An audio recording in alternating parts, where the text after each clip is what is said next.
Samuel ने dark society के number 3 को हराया था। उसने अपनी टेस्टोस्टेरोन महारत को अनलॉक कर लिया था और इसके साथ ही वह रियू जैसे बड़े राजा के लेवल से ऊपर उठने में सक्षम हो गया था। लेकिन अभी भी 2 फाइट बाकी हैं। हमारे पास अभी भी लाइनमैन है जिसे डार्क सोसाइटी के लीडर पचोन जो ने हराया है, और हमारे पास नंबर 2 के खिलाफ जैक किम भी है।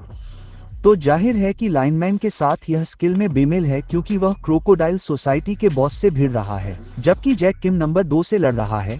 लाइनमैन फिर भी हार नहीं मानता है। वह अपना बूम बॉक्स वापस लाता है और कहता है कि यह उसका आखिरी डांस होगा। भले ही उसके पेट में एक भयानक छेद हो गया है, फिर भी वह लड़ाई में डटा रहेगा और जीतने की कोशिश करेगा। मेरा मतलब है, शुभकामनाएं लाइनमैन, मैं तुम्हें शुभकामनाएं देता हूँ। लेकिन यह चैप्टर मुख्य रूप से जे किम की नंबर 2 के साथ लड़ाई पर केंद्रित है।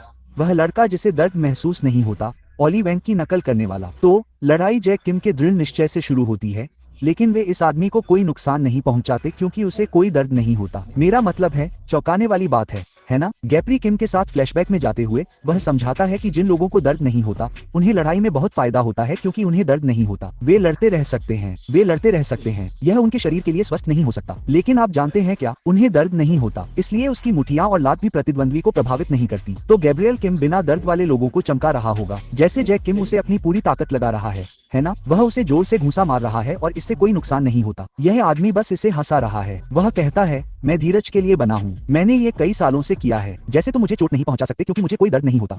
उद्धरण चिन्ह, वह ओली वांग की तरह है, लेकिन अगर ओली वांग को 10 साल की ट्रेनिंग मिली होती तो भी उसका शरीर मूल रूप से टैंकिंग के लिए बना होता। जैक किम को जब पता चलता है कि उसके वार से कोई नुकसान नहीं हो रहा है, तो वह ग्रैप्लिंग की रणनीति अपनाता है। वह बॉल को जमीन पर फेंककर उसे चोक कर देता है या कुछ और याद रखिए, जे किम एक MMA फाइटर है, इसलिए वह रेसलिंग, ग्रैपलिंग और ग्राउंड गेम में काफी पारंगत है। लेकिन यह आदमी ग्राउंड गेम का भी अनुभव कर रहा है, इसलिए उसने अपने शरीर पर इतने सारे स्पाइक्स लगाए हैं, इसलिए जब लोग उसे पकड़ते हैं तो उन्हें चोट लग जाती है। वह जानता है कि ग्रैपलिंग उसकी कमजोरी होगी क्योंकि उसे दर्द नहीं होता, इसलिए इस मामले में वह ग्रैपलिंग गेम को विकसित करता है। तो वह एक बड़ा आदमी है, वह जैक को अलग अलग कंक्रीट और सिरेमिक में फेंक सकता है, और भाई जैक किम को एक चीतड़े की तरह इधर उधर फेंक रहा है। वह जैक किम के ऊपर चढ़ जाता है और उसे जमीन पर पटकना शुरू कर देता है, लेकिन जैक किम अपनी मार रणनीति का इस्तेमाल करता है, उसका हाथ पकड़ता है और उसे एक तरह से लेग लॉक में डाल देता है। इससे उसका हाथ टूट जाता है और अब उसकी बांह टूट गई है। अब उसे जैक को कमरे में लात मारनी होगी क्योंकि जैक MMA होल्ड में एक खतरनाक आदमी है। ओह, लेकिन उसे कोई दर्द नहीं होता। तो आप जानते हैं, सब ठीक है। वह बस अपनी जगह पर वापस आ जाता है और जेके को एहसास होता है कि ठीक है, इस आदमी को कोई दर्द नहीं होता है,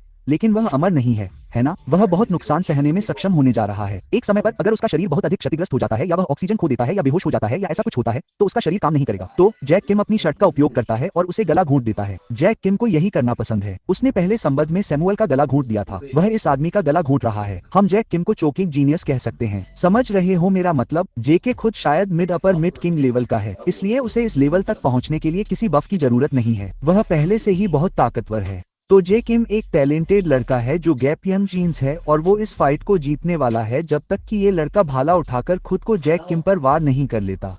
वो अपने नो पेन का इस्तेमाल कर रहा है क्योंकि उसे दर्द नहीं होता, तो वो खुद को वार कर सकता है और जैक किम को चोट लग जाएगी। ये कुछ वैसा ही है जैसा गू किम ने एक बार बंदूक के सामने किया था, और वो खुद को कई बार वार करता रहता है ताकि जे किम को वार कर सके। जे किम को ये उम्मीद नहीं होगी, वो ये उम्मीद नहीं करेगा कि उसका विरोधी खुद को वार करके उसे वार करेगा। ये क्या बकवास है? ऐसा कौन सोच सकता है? ओह, मुझे पता है क्यों, क्योंकि उसे दर्द नहीं होता, इसलिए। और अब हम इस नो पेन लड़के की बैक स्टोरी में आते हैं। उसे बचपन में दर्द नहीं हुआ था और वो चीन की सड़कों पर था जब तक कि पैचोन जो ने उसमें कुछ संभावना नहीं देखी और उसे सड़कों से उठा लिया। काफी घिसी पिटी कहानी है। उसे एक शापित बच्चे के तौर पर जाना जाता था, लेकिन पैचेन जो आता है उसका हाथ तोड़ देता है और कहता है, चिंता मत करो, मैं तुम्हें दर्द से बचाऊंगा। दर्द न होना कोई अभिशाप नहीं है, मेरे पीछे आओ और हम साथ मिलकर काम कर सकते हैं। उद्धरण चिन्ह। तो पैट्रिक जो एक ग्रूमर है, उसने इस बच्चे को बड़े होने पर काफी हद तक तैयार किया और उसे अपने हिसाब से ढाला। तो यह बहुत ही गड़बड़ है यार। भाई सड़क से बेतरतीब ढंग से बच्चों को चुनकर उन्हें एक अजेय टैंक बनाता है। तो हाँ, यही कहानी है, यही उसकी बैक स्टोरी है। ओह, काफी बुनियादी।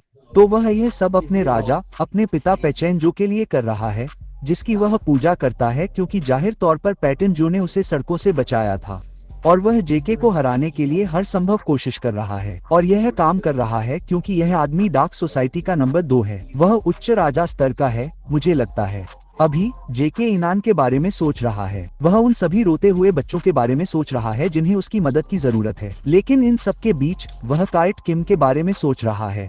ठीक है, और वह अपने भाई से लड़ना चाहता है और इस दुनिया से बुराई को खत्म करना चाहता है। तो वह अपने दृढ़ विश्वास के मोड में चला जाता है ना। उसकी बैंगनी आंखें चमकने लगती हैं और यहीं पर हमें पता चलता है कि जे किम लॉक हो गया है। हम एक और फ्लैशबैक में जाते हैं जहां जेके जिन रंग के साथ ट्रेनिंग कर रहा है और वाह, जे किम को उसकी ट्रेनिंग से एक शक्ति मिलती है। उन्होंने मूल रूप से चर्चा की कि जे किम के अंदर एक जन्मजात आनुवंशिक क्षमता है, गैप्रियोक जीन। वह अपनी गैप्रियोक जीन क्षमताओं को एक हमले में बदल सकता है। लेकिन बात यह है कि जे किम ने अभी तक इसमें महारत हासिल नहीं की है। गैप्रियोक किम जीन की शक्ति का उपयोग करने में सक्षम होने के लिए उसे एक मजबूत शरीर की आवश्यकता है। तो जिनांग कहता है आपको इसका उपयोग करने में सक्षम होना चाहिए, लेकिन केवल कुछ सेकंड के लिए। यह मुझे डेकू के साथ माई हीरो एकेडमिया में ऑल माइट की शक्ति की याद दिलाता है। आप जानते हैं, वह बस एक सेकंड के लिए अपनी पूरी शक्ति का उपयोग करता है और उस एक किक से वह अपना पैर तोड़ देता है। वह पैर की नसों को नष्ट कर देता है। तो उसे दर्द नहीं होता, लेकिन वह अब अपना पैर नहीं हिला सकता। और फिर इतना ही नहीं, जैक अपनी कोहनी का इस्तेमाल करता है और उसके सिर पर वार करता है। इस तरह उसका दिमाग उसके सिर के अंदर हिल जाता है। यह सब डगमगा जाता है और वह अपना संतुलन खो देता है। सेरिबेलम अब काम नहीं कर रहा है और भाई गिरने लगता है। तो जैक किम अभी उछल रहा है। इस लड़ाई में उसके गैप यंग जेनेटिक्स ने काम किया है। वह घुटने के लिए जाता है और इस आदमी को एहसास होता है, हे भगवान, मैं अभी बहुत मुश्किल में हूँ। जिन राम के पार्ट पर वापस जाते हुए वह कहता है कि जैक किम के पास एक हिट किल मूव है, वही जो गैपांग के पास अपने चरम पर था। गैपांग की मुठ्ठियां इतनी मजबूत थी कि वह अपने सभी विरोधियों को एक मुक्का में खत्म कर सकता था, और यह कुछ ऐसा है जिसे जैक नकल कर सकता है। तो जैक किम जीन की ताकत पर अपनी पूरी ताकत अपनी मुट्ठी में केंद्रित करता है और एक दमदार वन हिट को पंच लगाता है। और यह लुकासम में एक बहुत ही संतोषजनक पंच था। इसमें कई पैनल हैं, लेकिन मैं आपको सिर्फ एक पैनल दिखाने जा रहा हूँ। धमाका, सीधे जबड़े पर। और जैक किम ने अपने बैंगनी रंग के पंच से उसे लगभग तबाह कर दिया और उसे बेहोश कर दिया। भाई अब चला गया, जैसे उसे कोई दर्द नहीं हो रहा हो, लेकिन वह अमर नहीं है। उसे नॉकआउट किया जा सकता है और जिम बस उसके ऊपर विजयी होकर खड़ा है। तो क्या हम ये तथ्य भूल जाने वाले हैं कि जिम के सीने में कई छेद हैं? मुझे लगता है ऐसा ही है। खैर, वह उसके साथ लगभग बेहोश हो जाता है। तो बैंड दर बैंड वे बस आमने सामने होते हैं।